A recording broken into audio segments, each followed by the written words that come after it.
no se deben de enojar. Mañana va a venir Pablo Gómez y va a hablar de que no estamos investigando a nadie,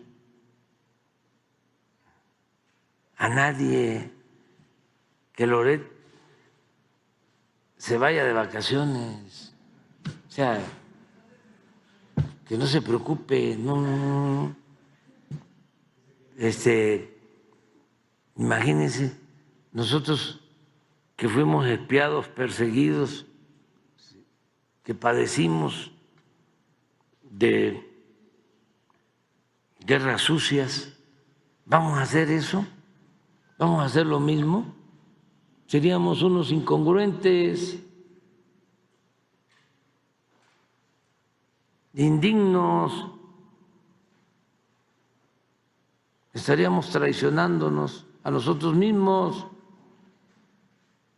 Y eso nunca, jamás.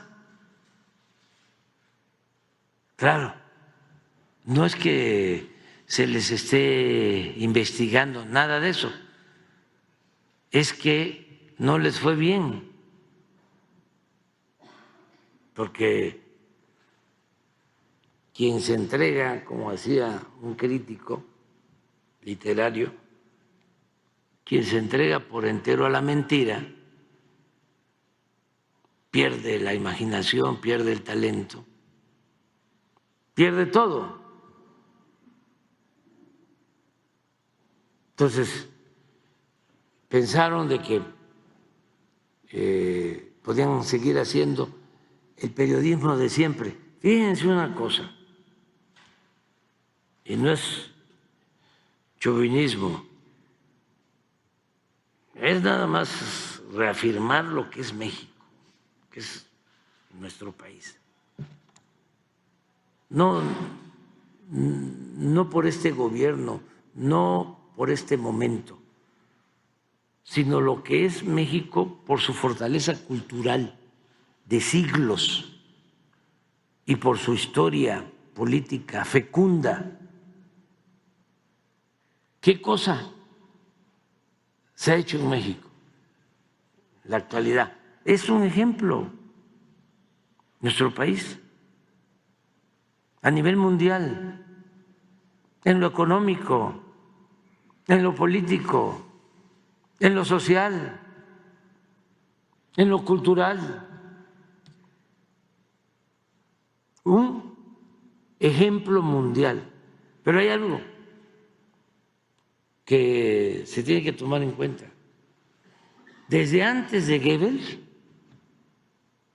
mucho antes, ya aquí en México y en el mundo, se hablaba de que el que controlaba los medios podía manipular y llegar y mantenerse en el poder. Acuérdense de la carta de Lucas Alamán a Santana, 1853.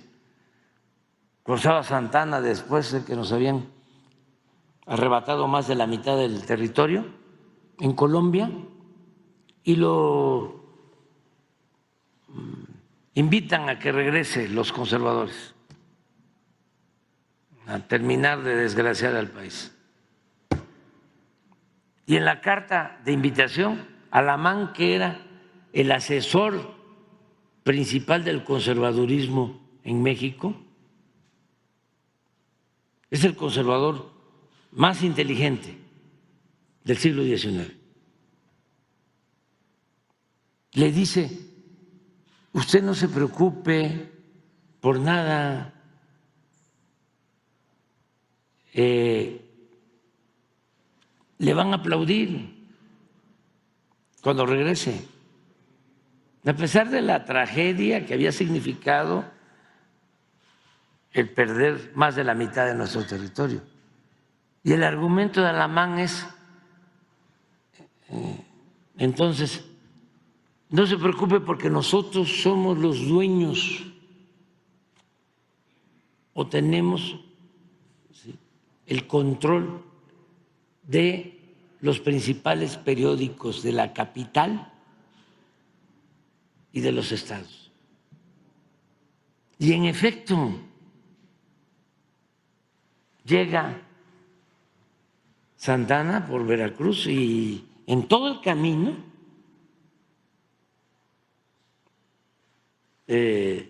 lo aplauden y lo vitorean.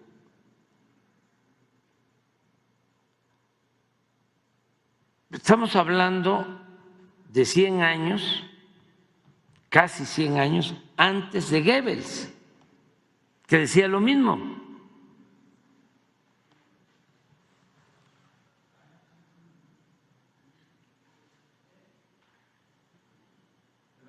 Esa es la carta. Hay otra carta que también le manda Miguel Lerdo de Tejada, en donde le dice lo contrario, le dice no venga porque ya la fuerza de la opinión pública en México no va a permitir que siga el conservadurismo. Pero no le hace caso Santana y regresa. Pero esto es casi 100 años antes de que el propagandista de Hitler, Goebbels, dice, una mentira que se repite muchas veces puede convertirse en verdad. Sí, y es el artífice del manejo propagandístico durante el fascismo.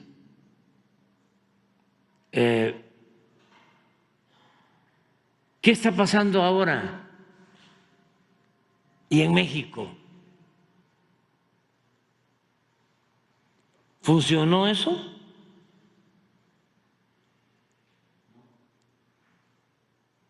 Ya no. Cuando menos ya no tuvo todo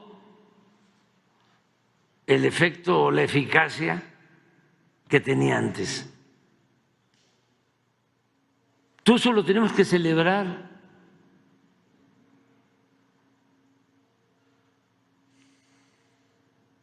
Porque veíamos los apagones. Es un botón de muestra. Pon lo de la Comisión Federal de Electricidad, eso. Pero así como eso, todas las campañas, lo que enfrenté yo, pues sigo enfrentando, del narcopresidente, o lo que hacía el Universal y el Reforma y Televisa contra Rocío Nale en Veracruz.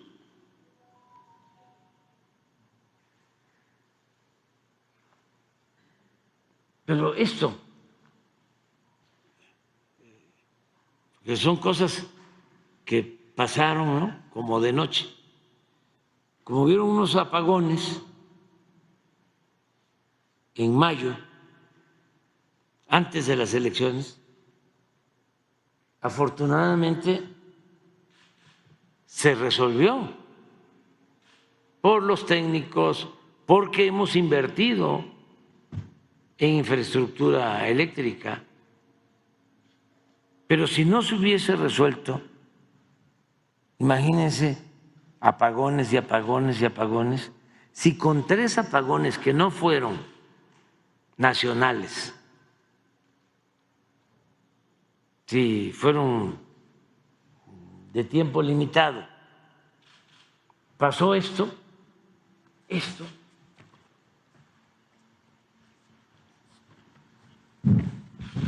4.251 notas de periódicos, me imagino que de radio también,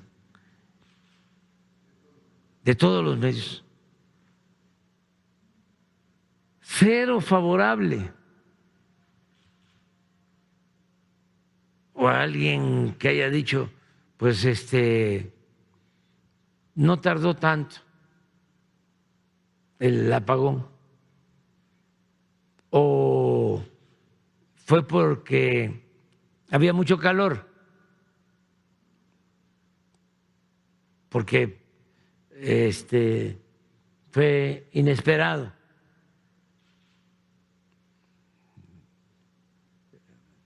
Subió mucho la temperatura. No, nada. 1% neutral, nada más informó. Pero en contra, 99%.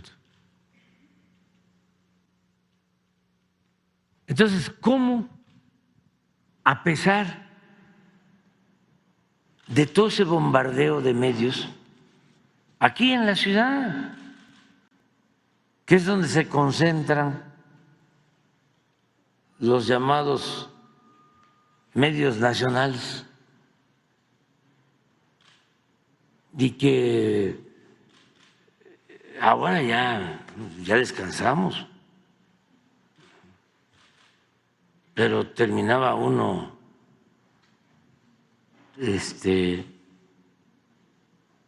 bastante afectado después de un día escuchando la radio o viendo la televisión o leyendo los periódicos aquí en la capital.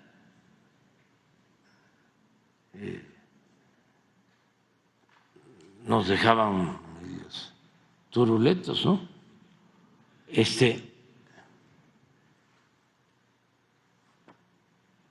Y resulta que con todo y eso, la gente dijo, vamos a seguir con la transformación. O sea que el llamado poder mediático hizo crisis. No es para menospreciar ese poder.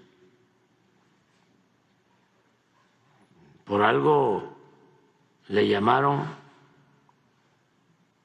cuarto poder, por décadas,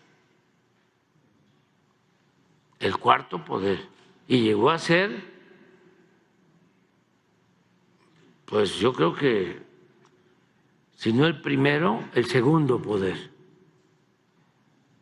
porque los medios llegaron a tener más fuerza que el poder legislativo y mucho más fuerza que el poder judicial, y llegaron a tener casi la misma fuerza que el poder ejecutivo, al grado de que en una campaña ellos podían decidir, eran los grandes electores. Entonces, es para celebrar estos cambios. Yo lo subrayo porque si no, no nos damos por enterados. Yo creo que tiene más influencia ahora los medios en Estados Unidos que en México. Me refiero a su influencia en la política. Y desde luego tienen muchísimo más influencia los medios en Argentina y en Chile que en nuestro país. Tienen muchísimo más influencia los medios en España que en México. ¿Y por qué? ¿A qué se debe? Es que ya tenemos un pueblo mucho más consciente es de los pueblos más politizados del mundo, el pueblo de México. Tiene más capacidad para leer el periódico, para escuchar la radio, para ver la televisión. Ya no es susceptible de manipulación. Y también ha ayudado mucho lo de las redes, lo del Internet.